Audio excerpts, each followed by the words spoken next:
والدينا ولمشايخنا ولأساتذتنا ولإخواننا وأخواتنا ولأقربائنا ولمن الحق علينا ولجميع المسلمين والمسلمات والمؤمنين والمؤمنات إنك سميع قريب مجيب الدعوات.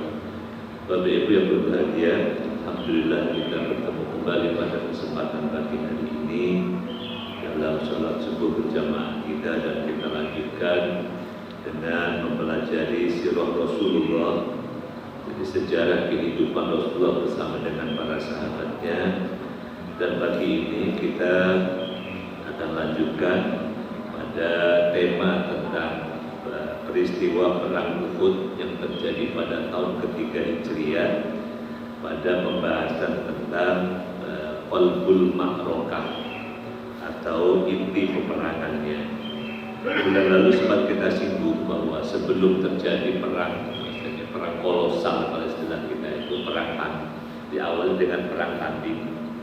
Ada provokasi dari Abu Sufyan yang berusaha untuk memisahkan antara orang Ansar dengan Muhajirin dengan mengangkat isu. Abu Sufyan memprovokasi kepada orang-orang Ansar, "Khallu bainana wa baina ibni ammina fanansarifu anhum fala hajata bina ila qitalin." Abu Sufyan memprovokasi kepada orang Ansar, ini urusan kami dengan keponakan dengan sepupu kami. Ini adalah urusan kami dengan anak paman kami. Maka biarkanlah kami urus. Kalian orang-orang Ansar gak usah ikut campur. Jadi ini bicara provokasi agar untuk memisahkan kekuatan kaum muslimin. Tapi orang Ansar sudah terikat dengan janji mereka ketika di Bai'atul Aqabah kedua, bahwa mereka memboyong Nabi hijrah ke Madinah dengan pertaruhan janji mereka akan melindungi Nabi dan kaum muslimin sebagaimana mereka melindungi keluarga, anak istri mereka sendiri. Sehingga meskipun diprovokasi oleh Abu Sufyan, orang Ansar tetap setia untuk melindungi Rasulullah SAW. Kemudian diprovokasi dalam berikutnya perang tanding, ada Tolhah ibnu Utsman yang membawa panji kaum musyrikin ketika itu, mengajak adu tanding dengan kaum muslimin dengan mengatakan, "Ya ashab Muhammad, innakum tazumuna anna Allah ta'ala yu'ajjiluna bisuyufikum ilan nar wa yu'ajjilukum bisuyufina ilal jannah, fal ahadun minkum yu'ajjiluni bisayfihi ilan nar au u'ajjiluhu bisayfi ilal jannah." Wahai sahabat Muhammad, kalian beranggapan bahwa Allah Subhanahu wa ta'ala akan mempercepat dengan pedang kalian, mempercepat kami masuk neraka, dan mempercepat dengan pedang kami agar kalian segera masuk surga. Mana di antara kalian yang mau mempercepat kami masuk neraka, atau kami percepat dia masuk surga? Ini provokasi tantangan perang tanding yang disampaikan oleh orang bernama Tolhah ibnu Utsman yang membawa panji kaum musyrikin ketika itu. Maka tantangan itu dijawab oleh Ali bin Abi Thalib. Keluar Abi Thalib dengan gagah berani mengatakan, "Walladzi nafsi biyadihi la ufariquka hatta yu'ajjiluka Allah bisayfi ilan nar au yu'ajjiluni bisayfika ilal jannah."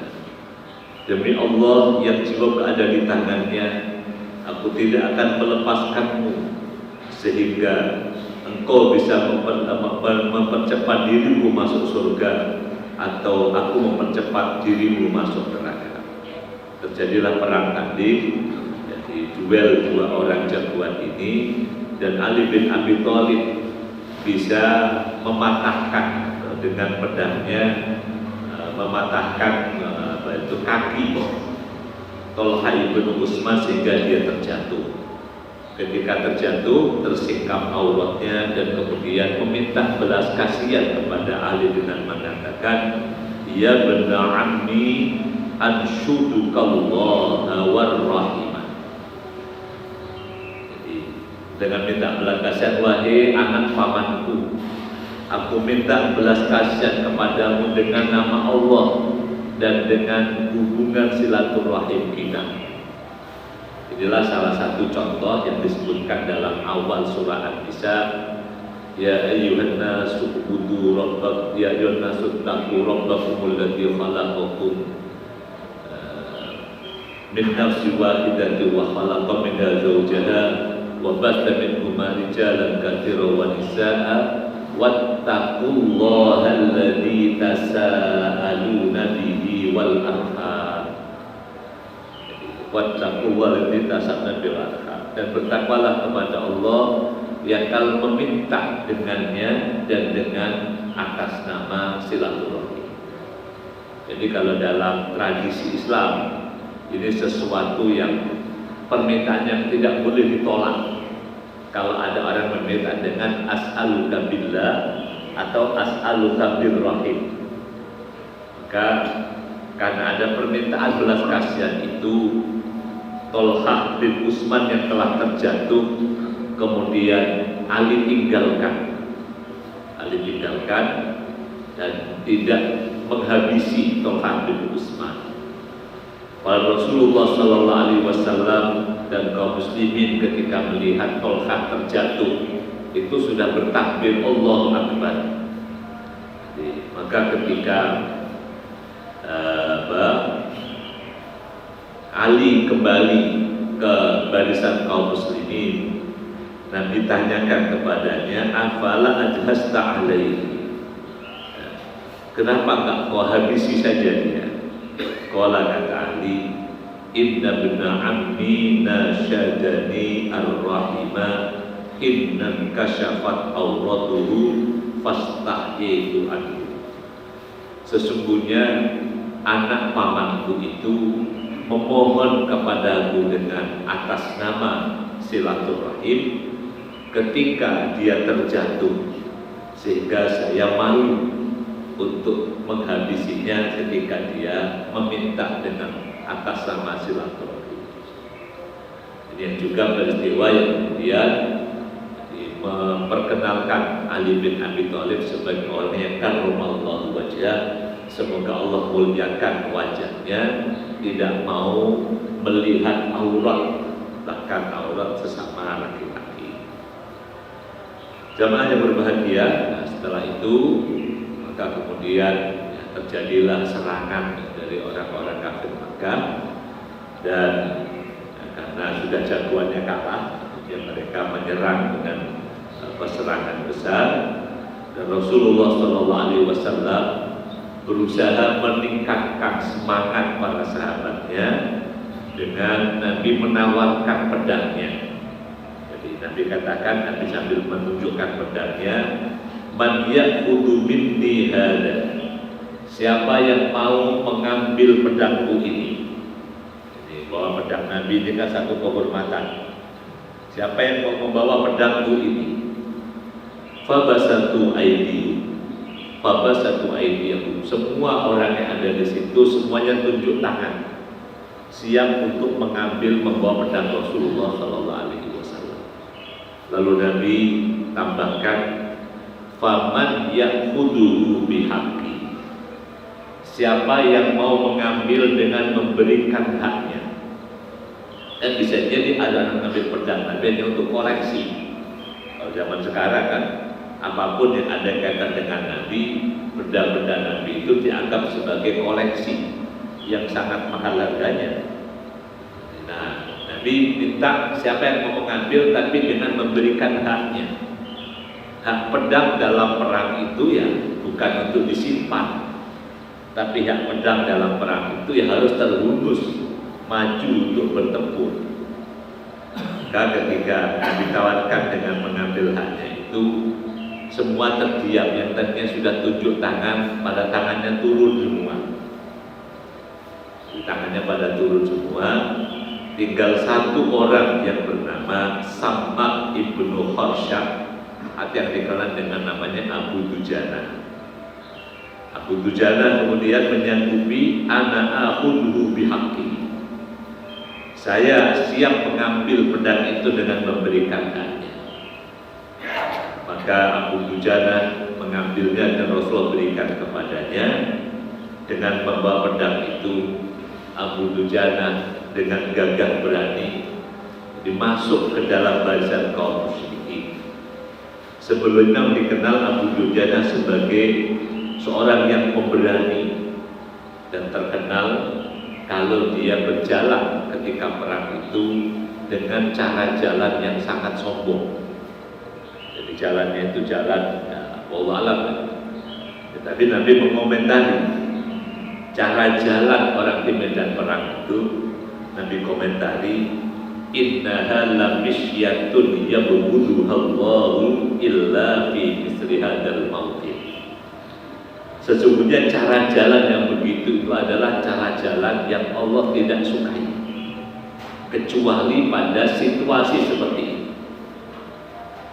Oke, bahwa alam biswab kayak jalan tentara itu misalnya itu cara jalan yang kalau dipakai di tidak kondisi perang itu kan jelek.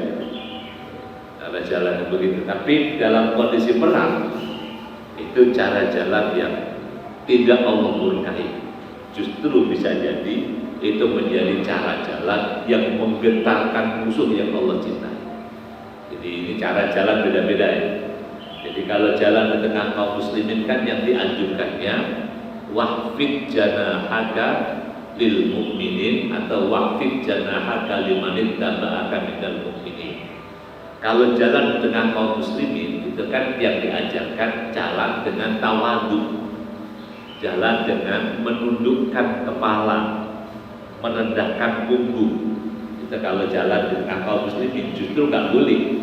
Wala tamshi fil ardi maraha, jangan cara jalan yang dangak, sombong, apa itu nggak boleh. Tapi kalau di medan perang itu malah justru yang diperlukan adalah orang-orang yang menunjukkan kegagahan, keberanian, kekuatan. Jadi ya perlulah jadi apa namanya, jangan sampai kebalik, karena kaum muslimin suka kebalik. Sama kaum muslimin galaknya bukan main gitu kan. Ketika di tengah sama kaum muslimin kelihatan gagah banget, tapi di tengah orang kafir jadi kecil. Jadi kan kebalik. Harusnya kalau di tengah kaum muslimin dia rendah hati, menundukkan punggung, menundukkan kepala. Tapi kalau di tengah orang-orang kafir dia tunjukkan sikap yang tegas, yang tidak mudah menyerah. Ya kalau dalam contoh misalnya di ulama-ulama kita, sosok Agus Salim misalnya, jadi sosoknya Buya Hamka, sosok para ulama yang kalau mereka di tengah kaum muslimin mereka nggak beda dengan yang lain, bahkan yang tidak kenal dengan baik menganggap mereka ini siapa gitu. Tapi kalau di tengah orang-orang kafir, dia tunjukkan nyalinya, dia tunjukkan keberanian. Nah ini jamaah rahimahullah, ada seorang sahabat Nabi yang sempat iri dengan Abu Dujana, sahabat Zubair bin Awwam. Sahabat Zubair bin Awwam yang ceritakan di dirinya. Jadi ketika di perang Uhud itu saya merasa iri dengan Abu Dujana yang mendapatkan pedang Rasulullah SAW. Saya kata apa namanya Al-Zubair bin Awwam, saya juga pengen pedang itu. Bahkan saya ini kan anaknya Sofia, bibi Rasulullah SAW. Sofia itu bibi Nabi, bin Sofia binti Abdul Muttalib. Saya dari orang Quraisy, sesama dengan suku Nabi. Saya sudah memintanya pedang itu, tapi tidak diberikan kepada, tapi diberikannya malah kepada Abu Dujana. Maka karena merasa penasaran, kok saya nggak dikasih, malah dikasih ke Abu Dujana. Saya coba ikuti gimana Abu Dujana dengan pedangnya itu. Jadi saya perhatikan dari mengikuti Abu Dujana. Begitu mendapatkan pedang dari Nabi, maka Abu Dujana menggunakan, dia ikat kepalanya dengan kain merah. Dan orang-orang Ansor ketika melihat Abu Dujana pakai kain merah yang diikat di kepalanya itu, orang Ansor berkomentar, akhraja Abu Dujana isabatal maut. Abu Dujana sudah mengenakan atribut kematian.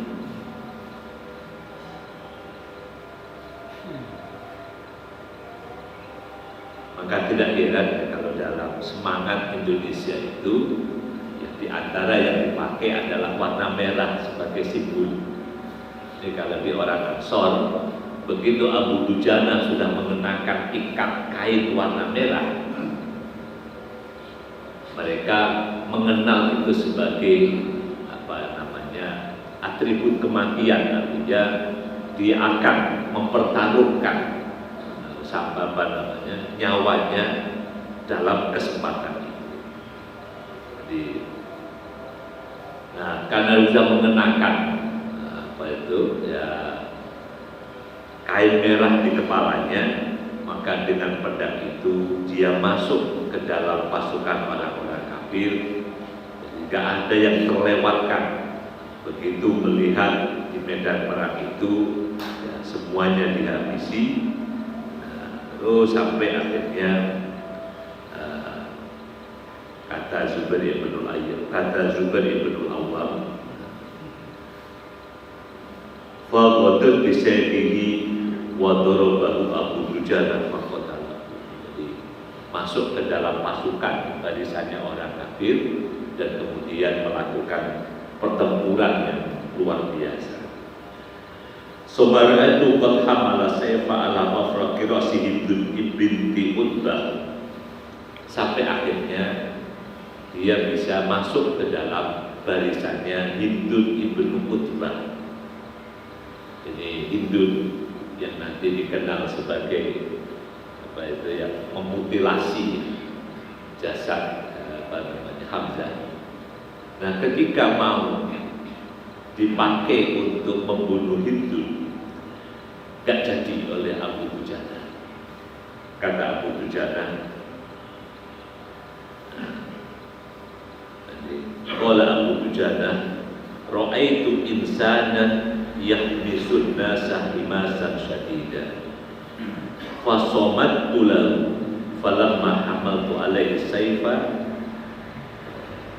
walulan fa'idam ro'atun fa'akramtu sayfa Rasulullah sallallahu alaihi wasallam an adriba bihi ro'atan. Jadi kesampaian keberanian Abu Dujana, dia masuk ke dalam pasukan barisan musuh itu sampai kepada seorang yang dengan teriak memotivasi, jadi membakar semangat pasukan. Jadi ada di pasukan perang itu gak cuma petarung, tapi ada juga pasukan yang penyemangat, pasukan penyemangat. Jadi kalau yang sempat melihat panoramanya Muhammad Al-Fatih di Istanbul, itu kan pasukan itu bukan hanya pasukan penyerbu, tapi ada pasukan musik. Nah, kalau zaman itu menggunakan musik tabung kayak sekarang kayak drum gitu. Nah, itu dipakai untuk pasukan penyemangat. Nah, ini di perang Uhud kaum musyrikin juga ada pasukan penyemangat. Nah, itu sampai Abu Dujana, jadi serangannya saya masuk ke sana, masuk pasukan penyemangat ini. Nah, begitu sampai ke sana, kepada orang yang menyemangati, dia berusaha mau merusak penyemangat itu, ternyata dia dapati pedang itu menghadap kepada seorang perempuan, jadi Hindun bintu Utbah. Nah, karena yang mau dipukul itu perempuan, jadi pedang sudah terhunus oleh Abu Dujana, dibatalkan, nggak jadi. Kemudian dia katakan, isfa'akramtu sayfa Rasulullah, aku muliakan pedang Rasulullah dengan tidak menggunakan pedang itu membunuh wanita. Karena ya ini salah salah satu etika dalam perang. Meskipun wanita itu ikut dalam perang, tapi pesan Nabi, jadi kalau perang itu jangan membunuh wanita, jangan membunuh anak-anak, jangan membunuh orang tua kita, jangan membunuh orang yang sudah berlindung. Jadi karena perang itu adalah pekerjaannya para pemberani. Kalau yang dibunuh itu wanita, itu kalau dalam cerita zaman dulu itu sebagai kehinaan. Atau misalnya yang dibunuh itu anak-anak itu sebagai aib. Atau yang dibunuh itu orang tua. Itu nanti kalau dalam nanti kalau dalam cerita perang itu begitu nanti di blow up diceritakan bahwa kaum muslim membunuh anak-anak, membunuh wanita, membunuh orang tua, itu bukan jadi kebanggaan, tapi itu akan menjadi cacat, menjadi aib. Kalau zaman sekarang perang brutal, karu-karuan. Jadi perang zaman dulu itu sekali lagi itu perangnya pemberani, perangnya kesatria. Jadi cerita keberanian orang itu kalau yang dia bunuh adalah jagoan. Kalau dibunuh ini orang yang tidak berdaya, yang dikalahkan oleh yang lemah tidak berdaya, itu justru menjadi aib. Makanya Abu Dujana begitu yang mau teriak-teriak paling kencang mau dibunuh tetap perempuan, maka dibatalkan pedang Rasulullah untuk membunuh wanita itu karena ingin memuliakan pedang Nabi agar tidak nanti tercela karena dipakai membunuh perempuan meskipun di medan perang. Bapak Ibu rahimahullah, jadi ini suasana perang dengan pada awal perang ini kaum muslimin mendapatkan kemenangan yang besar. Dengan serangan yang dilakukan, jadi Nabi bisa menghalau kaum musyrikin dengan baik dan bahkan bisa menyerangkan serangan balik kepada mereka, termasuk sampai Abu Dujana berhasil sehingga masuk ke barisan yang paling belakang, barisannya para penyerang. Nah, inilah yang kemudian diabadikan Allah Subhanahu wa taala dalam surah Ali Imran ayat ke-152. Firman Allah, "Walaqad shadaqakumullahu wa'dahu id tahussunahum bi'idnih hatta idza fashiltum wa tanaza'tum fil amri wa asaytum min ba'di ma arakum ma tuhibbun minkum may yuridud dunya wa minkum may yuridul akhirah thumma sarafakum anhum liyabtaliyakum wa laqad afa ankum wallahu dzu fadlin 'alal mu'minin." Sungguh Allah telah membenarkan janjinya kepadamu. Wa laqad shadaqakumullahu wa'dah ittahussunahum bi'idnih, ketika engkau mengalahkan mereka dengan seizinnya. Jadi pada awal perang Uhud ini kaum muslimin berhasil memukul mundur, mengalahkan kaum musyrikin atas izin Allah. Tapi setelah kemenangan yang belum selesai itu, ada situasi yang berubah di kaum muslimin. Hatta idza fashiltum wa tanaza'tum fil amr, sehingga kemudian kalian mengalami kegagalan, kemenangan yang belum selesai, belum tuntas, tapi kemudian sudah merasa menang. Jadi yang dalam ungkapan Al-Quran disebut dengan kegagalan. Fasyal itu orang yang hampir, makanya mendingan hampir kalah pada hampir menang. Kalau hampir kalah jadinya menang, tapi kalau hampir menang malah jadinya kalah. Jadi dalam cerita ini tentang bagaimana menuntaskan pekerjaan. Jadi salah satu pelajaran penting di perang Uhud ini, jadi kemenangan yang belum tuntas tapi dianggap telah selesai. Jadi akhirnya hatta idza fashiltum, jika kalian gagal, wa tanaza'tum fil amri, kalian berselisih dalam menyikapi urusan, ada perselisihan, wa asaitum min ba'di ma arakum ma tuhibbun, dan kalian melakukan pelanggaran asaitu maksiat. Nah, di maksiat ini kalau dalam cerita perang Uhud adalah sikap pasukan pemanah yang tidak disiplin terhadap perintah Rasulullah SAW. Jadi namanya maksiat itu, jadi bentuknya bisa macam-macam. Kalau dalam sekali lagi cerita di perang Uhud ini, maksiat adalah sikap indisipliner, sikap tidak patuh terhadap aturan yang sudah ditetapkan. Nah, maksiat ini disebabkan mimba bima arakum ma tuhibbun, setelah Allah tunjukkan kepada kalian apa yang kalian cintai, yaitu harta kekayaan, harta ghanimah. Apapun kalau yang namanya harta benda, manusia itu suka. Kalau ada orang nggak suka harta, berarti ada kelainan. Karena aslinya orang itu dengan harta kekayaan dan sebagainya itu pasti suka. Nah, tinggal nanti bagaimana cara mengelola cintanya kepada harta dengan nanti cintanya kepada yang lain, kepada Allah dan sebagainya. Makanya kalau contoh yang nyata orang suka cinta harta itu, jadi orang yang kalau jual beli nawar. Kenapa orang nawar kalau jual beli? Karena orang nggak rugi.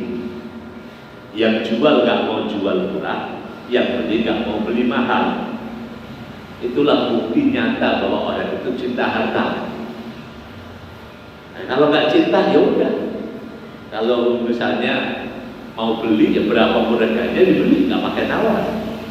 Kalau orang nggak cinta harta, nggak mau jual, jual aja berapa harganya. Kenapa pakai nawar? Itulah bukti. Kenapa kalau kita mau beli barang masih mahal kita nggak mau jadi beli, padahal kita perlu. Nah, itulah naluri alamiah orang itu cinta harta. Nah, ini salah satu ujian dalam perang Uhud itu adalah mimba bima arakum ma tuhibbun minkum may yuridud dunya wa minkum may yuridul akhirah. Di antara kalian ada yang ingin dunia, di antara kalian ada yang ingin akhirat. Jadi ini situasi yang ketika terjadi kemenangan yang belum selesai, sudah terbelah, ada yang lebih ke dunia, ada yang lebih ke akhirat. Nah, karena ada godaan itu dan gagal menghadapi godaan, summa sarafakum anhum liyabtaliyakum, maka Allah alihkan kemenangan itu dari kalian. Jadi kalau dalam nanti ilmu akhlak yang lain, bahwa orang yang tidak sabar menghadapi sesuatu yang halal di hadapannya, nggak sabar, maka bisa jadi malah tidak mendapatkan. Kalau dalam kaidah fikih disebutkan, manis tahjala syai'an qabla awanihi uqiba bikirman. Orang yang terburu-buru untuk mendapatkan sesuatu yang belum waktunya, malah nanti tidak akan mendapatkan semuanya. Jadi keburu-buru, masing-masing ini kan ada aturan. Jadi ada aturan. Jadi istiqjal qabla awani. Jadi terburu-buru mengambil sebelum waktunya, ya malah nggak boleh. Biasanya orang saja semangatnya sholat, tapi sholat sebelum waktunya malah nggak sah. Jadi, maka ada aturan, termasuk aturan waktu juga perlu diperhatikan. Jadi orang belum selesai perang ambil ghanimah ya malah haram. Kalau nanti cerita dia ayat yang lain di surah Ali Imran, jadi belum perang belum selesai kok udah ngambil duluan, ya malah haram, malah jadi dosa. Misalnya atau kalau di Makampung itu orang belum ada waktunya bagi-bagi daging kurban kok ngambil duluan, nah malah jadi nggak bener kan, nanti jadi masalah. Jadi nanti waktunya bagi-bagi bareng. Jadi nggak boleh orang mendahului sebelum waktunya.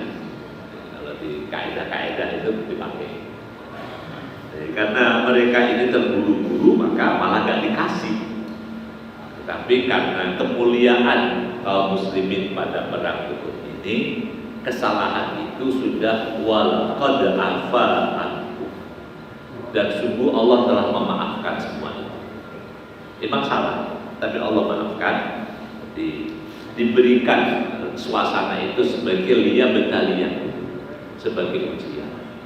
Tapi ya luar biasa, karena ujian kegagalan itulah kemudian sejak kekalahan perang Uhud, kaum muslimin di masa Rasulullah tidak lagi mengalami kekalahan yang sama. Kaum muslimin tidak melakukan kesalahan yang berulang. Ini ujian dari Allah yang kemudian menjadi pelajaran paling berharga sepanjang perjalanan Rasulullah SAW. Wallahu fadlin ala mu'minin.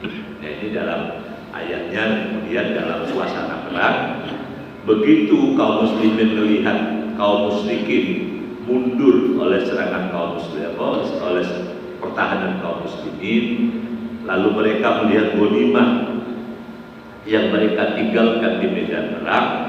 Nah, ini membuat pasukan pemanah 50 orang yang ditugaskan Nabi untuk menjaga kaum muslimin dari atas bukit saat melihat ghanimah. Nah, mereka mengatakan, pasukan pemanah kepada komandannya Abdullah bin Jubair, al-ghanimah ay qaum dhahara ashabukum fama tantadiru. Itu ghanimah itu. Kalau sudah diambil, nanti akan diambil sama yang lain. Itu ghanimah yang harus segera diambil. Ghanimah iqaum dhahara ashabukum, sahabat-sahabat kan telah menang, lalu tunggu apa lagi? Kata Abdullah bin Jubair, anasitum ma qala lakum Rasulullah sallallahu alaihi wasallam. Apa kalian lupa dengan pesan Rasulullah? Pasukan itu menjawab, wallahi la ta'tiyan nasu fala nusibanna minal ghanimah. Demi Allah, kalau kita nggak segera ambil, nanti akan diambil sama yang lain. Maka kita akan segera ambil ghanimah itu. Lalu pasukan pemanah sudah tidak menghiraukan lagi peringatan dari Abdul bin Jubair komandannya itu. Lalu mereka turun untuk mengambil ghanimah. Nah, ketika mereka turun, maka karena posisi pasukan pemanah di atas bukit, ya kosong lah, kelihatan dari jauh. Nah, jadi pasukan ini begitu turun, maka bukit jadi kosong. Qala falamma ghaniman nabiyyu wa abahu askara musyrikin akabbar rumatu jami'an fadalu fil askari yadhabuna. Begitu melihat kaum musyrikin mundur, ghanimah kelihatan, harta kekayaan itu kelihatan menggiurkan. Ini pasukan pemanah yang di atas bukit ikut turun, bergabung dengan pasukan yang ada di bawah. Itulah godaan kaum muslimin itu dalam perjuangan itu. Jadi kadang-kadang bisa jadi karena kurang amanah satu sama lain, kurang percaya satu sama lain, akhirnya malah kemenangan jadi rebutan. Nah, karena rebutan malah kayaknya nggak kebagian. Coba kalau misalnya contoh yang paling gampang, di cara kita berebut, akhirnya banyak yang nggak kemakan. Kalau kemarin misalnya lihatin orang berebut gunungan gitu, kalau dia gerbek suro itu, baik yang di Jogja maupun di Solo itu kan, karena diperebutkan, akhirnya terjadi ada kebagian, ada nggak kebagian. Ini kan ya, kalau lihat itu gambaran itu kok sudah sampai zaman sekarang masih saja nggak bisa mengelola manajemen pembagian yang baik. Gimana sih ini? Kalau dalam aturan dalam Islam itu kan orang sedekah ya pembagiannya jelas. Zakat itu siapa yang berhak mendapatkannya, sudah ada posnya. Dan cara yang diajarkan di Islam itu, zakat itu diambil dari yang kaya, diberikan kepada orang miskin, dianterin. Bukan orang miskin suruh ngantri, bukan. Sebab kalau ngantri itu bahkan misalnya ya ada unsur semacamnya merendahkan, apalagi suruh berebutan. Makanya dalam zakat itu para amil itu yang kemudian mengambil dari orang kaya lalu diberikan kepada orang miskin, dianterin dengan cara terhormat. Dan kalau dianterin, insya Allah yang berendah akan kebagian. Tapi begitu disuruh berebutan, ya kacau. Itu sejak perang Uhud itu sudah dikoreksi. Cara membagi dengan rebutan itu tidak benar. Kalau bagi ya dibagi. Sejak perang Badar pun misalnya sudah diajarkan cara membagi ghanimah. Nah ini sampai sekarang ini kaum muslim belum tahu bagaimana cara membagi dengan baik. Sehingga ya, itu kenapa sampai masih belum ngerti cara bagi-bagi gitu. Coba aja misalnya ini kan nanti mau sarapan. Coba kalau nggak dibagi, suruh berebutan.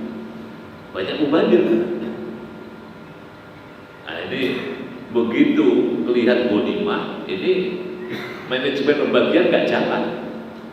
Orang merasa masing-masing pengen dapat, akhirnya berebutan.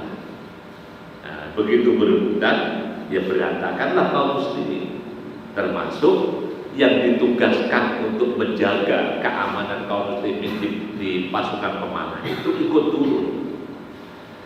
Nah begitu mereka ikut turun, nah terbukalah celah itu. Khalid bin Walid yang punya kecerdasan dalam perang melihat celah itu langsung berbalik. Jadi langsung berbalik, kemudian menyerang kaum muslimin dari belakang. Jadi, nah begitu dapat serangan dari belakang, orang lagi sibuk kumpulin ghanimah, lalu ada serangan balik, maka terjadilah kekacauan di kaum muslimin. Akhirnya kalau toh terjadi perlawanan, maka perang itu sudah menjadi perang yang tanpa koordinasi. Dan kalau di perang yang Nabi atur kan, misalnya jangan melempar tombak, jangan melempar, jangan menggunakan pedang sebelum menggunakan panah. Ada aturannya, siapa yang maju, siapa yang bertahan ada.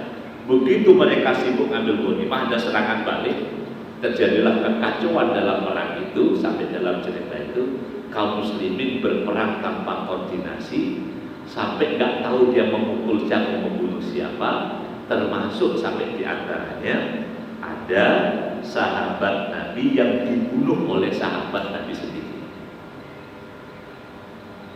Ada sama kaum muslimin yang terbunuh oleh kaum muslimin.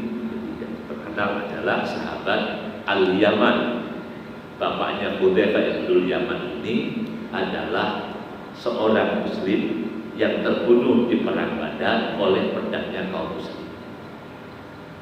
Nah, karena terjadi di medan perang, maka di dalam cerita berikutnya kaum muslimin bukan hanya mengalami kekalahan, kerugian, tapi membayar dia karena denda karena membunuh sesama muslim meskipun jadi di medan. Dan meskipun dalam cerita berikutnya Hudzaifah mengikhlaskan, gak mau mengambil diat dari sama kaum muslim, tapi ini kan menjadi kerugian. Jadi akibat dari ujian menghadapi kemenangan yang belum selesai. Sehingga karena serangan balik inilah wa khadal muslimin tasaqatuna syuhada fil medan. Jadi kaum muslimin berjatuhan di medan perang itu, mereka putus komunikasi dengan Rasulullah SAW. Jadi perintah dan komandan sudah tidak didengar lagi karena suasana sudah kacau balau. Sampai bahkan justru terdengar berita bahwa Nabi terbunuh. Ini juga salah satu cara dalam perang. Jadi merusak konsentrasi itu dengan cara membuat berita, termasuk berita bohong. Di berita bohong bahwa Rasulullah terbunuh. Jadi Rasulullah terbunuh. Nah begitu mendengar Rasulullah terbunuh, nah ini kaum muslimin sudah mengalami demoralisasi. Jadi kena mental. Jadi perjuangannya, semangat juangnya sudah kacau, sudah jatuh, nggak lagi punya semangat untuk untuk berperang. Memang betul bahwa Nabi terluka pada perang Uhud, iya betul. Bahwa ketika terjadi serangan balik itu, kaum musyrikin berhasil masuk ke dalam barisan kaum muslimin sampai hampir mendekati Rasulullah SAW, dan mereka bisa melukai Nabi sampai keluar darah dari wajah Rasulullah SAW. Dan Nabi sempat berucap pada kesempatan itu, kaifa yuflihu qaumun syajju nabiyyahu, bagaimana kaum ini bisa selamat sedangkan mereka telah melukai nabinya. Tapi kemudian kalimat Nabi dikoreksi oleh Allah Subhanahu wa taala tentang selamat tidaknya orang itu bukan di tangan Nabi, tapi ada di tangan Allah Subhanahu wa taala. Laisa laka minal amri syai'un aw yatuba 'alaihim aw yu'adzibahum fa innahum dzalimun. Jadi meskipun mereka zalim, dalam surah Al-Imran 128, urusan mereka akan menjadi selamat atau menjadi celaka, laisa laka minal amri syai'un, itu bukan ada di tangan wahai Muhammad.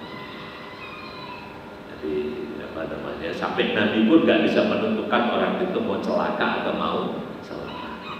Dan nanti juga terbukti bahwa panglima perang Khalid bin Walid yang menghancurkan kaum muslimin pada serangan balik itu pun pada akhirnya nanti masuk Islam dan menjadi salah satu panglima Islam yang sangat terkenal. Jadi masalah keberuntungan orang, termasuk kalau dalam ibrah dari ayat ini, bahwa pemimpin itu harus senantiasa berpandangan positif, termasuk kepada orang yang tidak baik.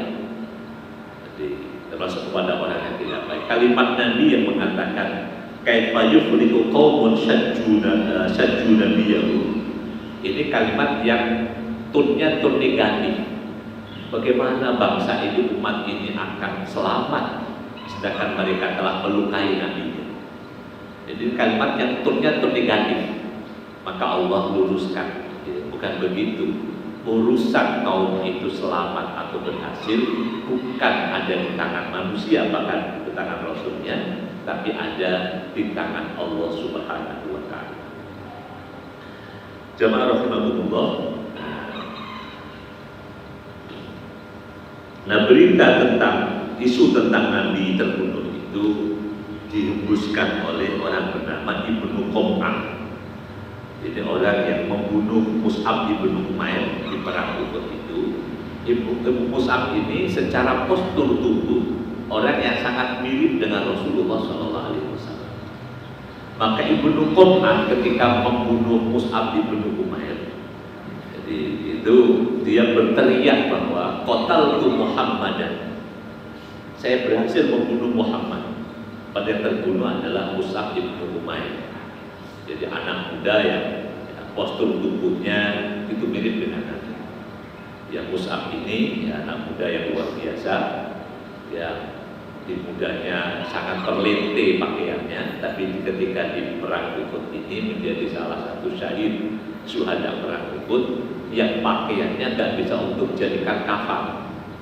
Kalau pakaian ditarik ke atas kakinya kelihatan, kalau ditarik ke bawah kepalanya kelihatan. Maka akhirnya ada Rasulullah kemudian ketika mengurus jenazah Mus'ab itu, ya udah diurus dengan pakaian yang melekat, dan kemudian pada bagian yang kelihatan kaki itu ditutup dengan rumputan. Gambaran anak yang paling terlente di zamannya ketika wafat di perang Uhud dengan kondisi syuhada yang seperti itu. Tapi kemuliaan orang nggak diukur dari kapannya. Kemuliaan orang diukur dari amal perbuatannya dari biasa. Nah, ketika terjadi ini berita isu tentang Nabi wafat, terjadi dapat demoralisasi. Jadi ada kelemahan kaum muslimin sampai diceritakan Fafar wajah muslimin yang menjadi ma'rukah. Ada sebagian yang mundur dari medan perang. Ada yang kemudian balik ke Madinah. Ada yang kemudian mereka hanya duduk. Jadi karena sudah tidak ada harapan lagi, gimana Nabi kita wafat. Nah, ada yang punya cara pandang lain, seperti Anas bin Nadir. Anas bin Nadir yang ketika mendengar berita Nabi wafat dan melihat para sahabatnya yang mengalami demoralisasi, kehilangan semangat itu, kata Anas bin Nadir,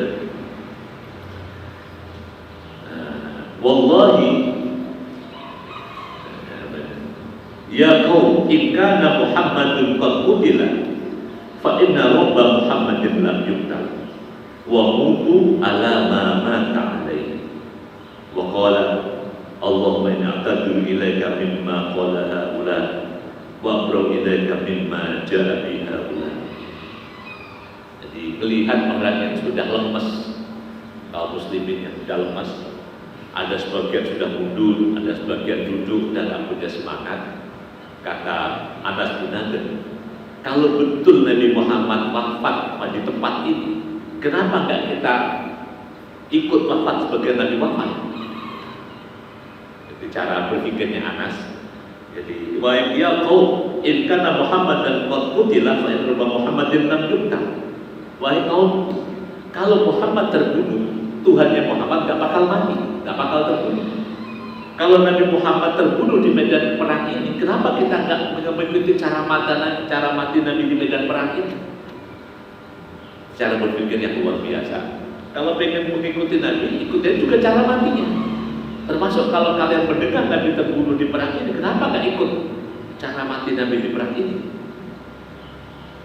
Maka kemudian Anas bin Nadir mengambil sikap, dia maju ke medan perang dengan mengatakan Allahumma inni a'tadiru ilaika mimma qala haula. Ya Allah, aku minta Engkau maafkan apa yang dikatakan oleh para sahabat kami.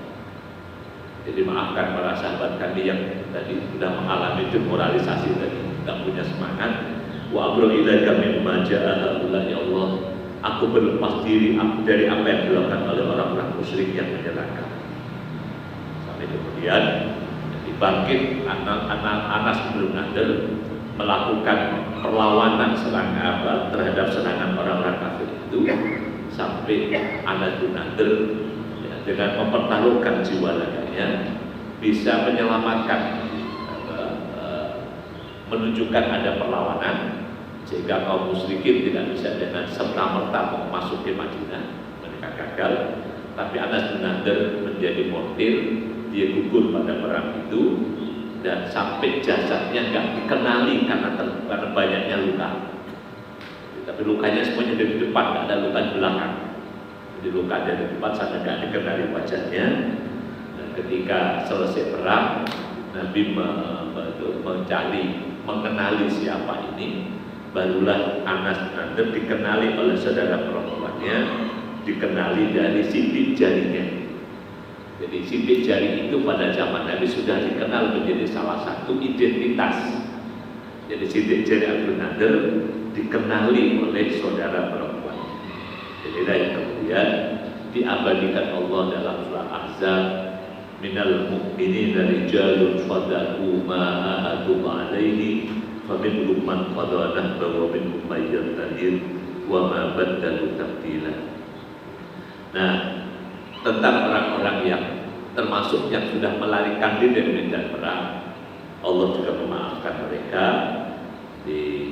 Tapi kemudian menjadi kesedihan dari orang-orang yang lari itu, meninggalkan Rasulullah di medan Uhud yang disebut dalam surah Al-Imran ayat ke-163, Ittus ibuna wala taluna ala hadim wa rasul yatukum fi ukhratum fa asabakum dhamman bi dhammin likai la tahzanu ala ma fatakum wa la ma asabakum wallahu khabirun bima ta'malun. Ingatlah ketika kalian lari meninggalkan medan perang. Jadi meninggalkan Rasulullah di perang Uhud, dan wala taluna ala ahadin, enggak mau dipanggil, enggak menghiraukan panggilan, padahal war rasul yatukum, Rasulullah memanggil-manggil kalian. Tapi ini kaum muslimin yang sudah kacau, kocar-kacir itu ada yang kemudian menyelamatkan diri. Nah, ketika mereka melarikan diri menyelamatkan itu, ternyata orang yang selamat dari medan Uhud itu bukan semuanya. Fa'asa bakum ghamman bi ghammi. Justru yang terjadi, yang selamat dari perang Uhud itu malah mengalami namanya ghamman bi ghammi, mengalami penyesalan, kegelisahan yang luar biasa. Ini unik jadi. Yang selamat malah sedih. Jadi apa namanya? Ya karena meninggalkan Rasulullah dan kaum muslim masih di medan perang. Jadi yang selamat itu justru mengalami fa'asa bakum ghamman bi ghammi. Allah timpakan kepada yang lari itu malah mengalami kegelisahan yang nggak selesai. Jadi karena ya kalau sampai sekarang kemudian istilah di medan perang, jadi nggak akan pulang sebelum menang. Jadi, kalau mendingan, kalau di istilahnya tentara itu lebih baik pulang nama daripada pulang dengan malu. Ada slogan di Pusdikter, lebih baik pulang nama daripada pulang malu. Gimana pulang malu? Ya pulang dengan kekalahan kan malu.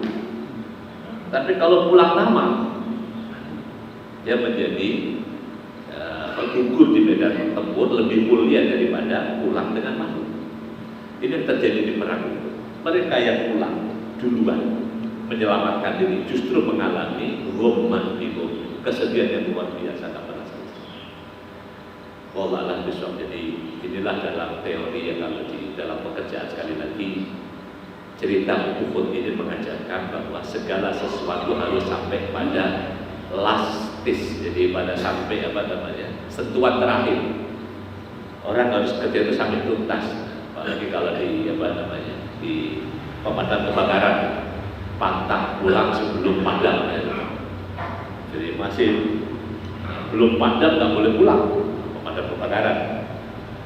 Jadi dalam semua pekerjaan harus seperti itu. Nah inilah di antara cerita dalam perang Uhud.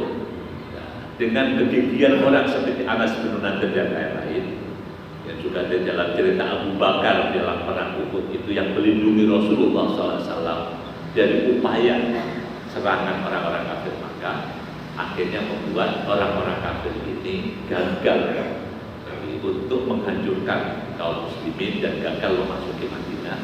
Sehingga nanti karena mendapatkan perlawanan, akhirnya yang kembali lagi orang kafir mundur. Orang kafir mundur karena ada perlawanan yang sangat dahsyat dari kaum muslimin yang tersisa.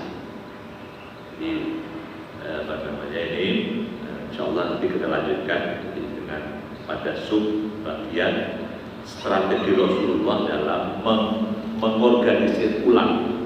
Jadi khutbatul Rasul fi i'adati syatatil jais.